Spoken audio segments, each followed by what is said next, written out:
Fais-nous une petite présentation. Parle-nous de toi, Charlène. D'où tu viens, ton histoire de vie. Alors, moi je viens de Marseille. À la base, je suis vendeuse. Mon histoire de vie, j'ai vécu quelque chose de pas facile du tout. Ce qui fait que je suis souriante aujourd'hui et que je me dis qu'on n'a qu'une vie. Oui, parce que ça, je l'ai beaucoup vu sur les réseaux sociaux, que Oui. tu es un rayon de Je soleil. suis très pétillante, je prends la vie comme elle vient, je me prends pas la tête. Mais c'est dû à quelque chose en fait. T'as toujours été comme ça? Oui, mais plus depuis 3 ans. Parce que il y a 3 ans, j'ai eu quelque chose en fait dans ma vie. Mhm. Je me suis fait séquestrer, donc enfin voilà, la suite logique. Et du coup, je me suis dit, on n'a qu'une vie. Charlène, profite à fond, on n'a qu'une vie. À tout moment, tu peux perdre quelqu'un, à tout moment, tu peux perdre ta vie, il peut t'arriver n'importe quoi, profite à fond. Je peux te demander ce qui s'est passé? Il s'est passé que j'étais chez moi. J'étais chez moi avec une copine à moi, À Marseille? à Marseille, dans ma maison. Et il y a des gens qui sont venus et qui m'ont séquestrée, qui ont fait ce qu'ils avaient à faire, quoi. Et ça a duré un moment. Enfin, pour moi, dans ma tête, c'était interminable. C'est-à-dire voler Ils cherchaient de l'argent, ils ont fait n'importe quoi dans la maison. Enfin, ils ont fait n'importe quoi. Et ça, vraiment, ça marque quelqu'un. Ça marque quelqu'un. Après, moi, je l'ai vécu d'une façon où ça m'a endurci. Je me suis pas plombée, je me suis pas renfermée sur moi-même. Pas du tout. Ça m'a endurci. Et comment on réagit face à une situation comme celle-là? Enfin, t'étais dans quel environnement? Tu faisais quoi? À quel moment tu t'es aperçu que quelque chose clochait? Ben, j'étais chez moi et j'ai senti ça derrière moi. Et au moment où je me tourne, ben, j'ai vu ces personnes. Sans les voir parce que bien sûr, ils étaient tout en noir.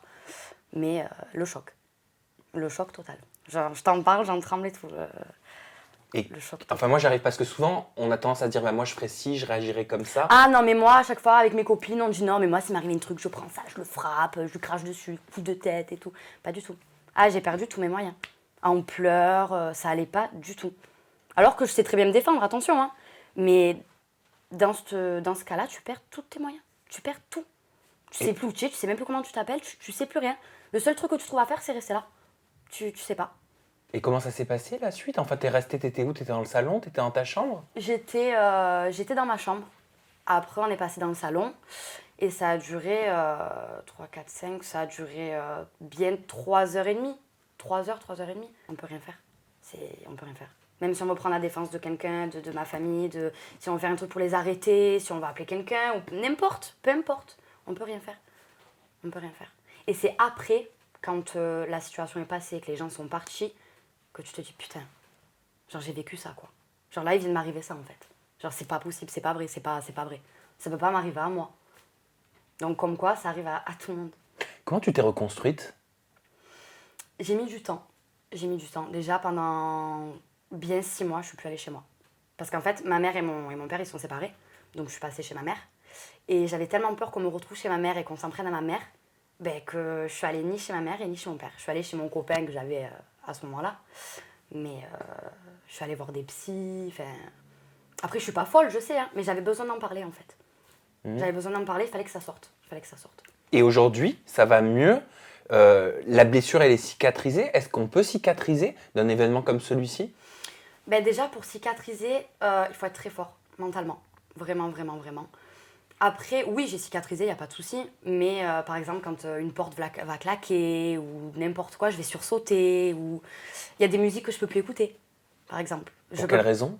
Parce que ça me fait penser à ce moment-là, en fait. Parce que c'était des musiques qui passaient à ce moment-là?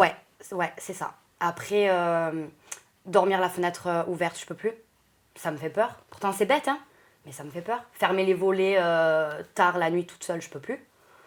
C'est plein de petits trucs comme ça qui m'énervent parce que je sais que je peux plus le faire. Mais je sais que c'est tout dans la tête, en fait.